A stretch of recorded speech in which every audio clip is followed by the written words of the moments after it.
मुस्लिम league नून के कायद नवाज शरीफ ने कहा है कि कौम ने पिछले 4 साल बहुत मुश्किल दौर देखा। कुछ किरदारों ने भागते दौड़ते पाकिस्तान को ठप करके रख दिया। मुल्क को इस हाल तक पहुंचाने वाले किरदारों का एहतसाब होना चाहिए। 2022 तक मुल्क का भट्टा बैठ चुका था। सीपैक को साजिश के तहत बंद करवाने की कोशिश की गई।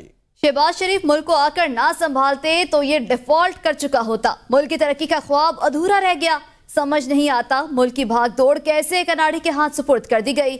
अच्छे भले लोगों के हाथों से इख्तियार लेकर अनाड़ी के हाथ में दे दिया। आवाम ने हमेशा कारकर्दगी की बुनियाद पर हमें वोट दिया। हम हर दफा आए, अच्छे काम किए और हर दफा हमें निकाल दिया गया। क्यों निकाल दिया गया? पता लगना चाहिए कि मुझे 1993 और 1999 में क्यों निकाला गया। उस वक्त हमने मामलात को सही तरह संभाला और कहा कारगिल में लड़ाई नहीं होनी चाहिए। क्या इसलिए हमें निकाल दिया गया? आज वक्त साबित कर रहा है कि हम सही थे। शर्मिंदगी होती है, इर्द गिर्द के ममालिक आगे बढ़ गए, हम बहुत पीछे रह गए। मुश्किल दौर देखा है इस कौम ने पिछले 4 सालों में। अच्छे भले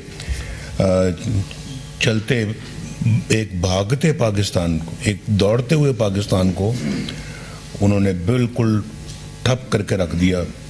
यहाँ पीछे सीपैक को भी सैबोटाज करने की कोशिश की गई और दुनिया भी इस बात का एतराफ़ कर रही थी कि पाकिस्तान तरक्की की रफ्तार में अब बहुत आगे है। तो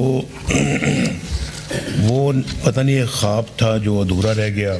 2022 तक तो हर चीज़ का भट्टा बैठ गया था और उसको ना आके तो ये अपना संभालते तो मुल्क डिफ़ॉल्ट हो चुका था। यानी इस तरह के अनाड़ी के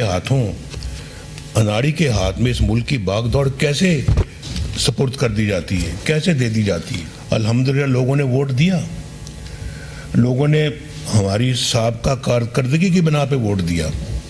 हर दफ़ा अल्लाह के फजल करम से हम आए, हमने अच्छे अच्छे काम किए, मुल्क व कौम की तरक्की वाले काम किए और हर दफ़ा हमें निकाल दिया गया। क्यों निकाल दिया गया?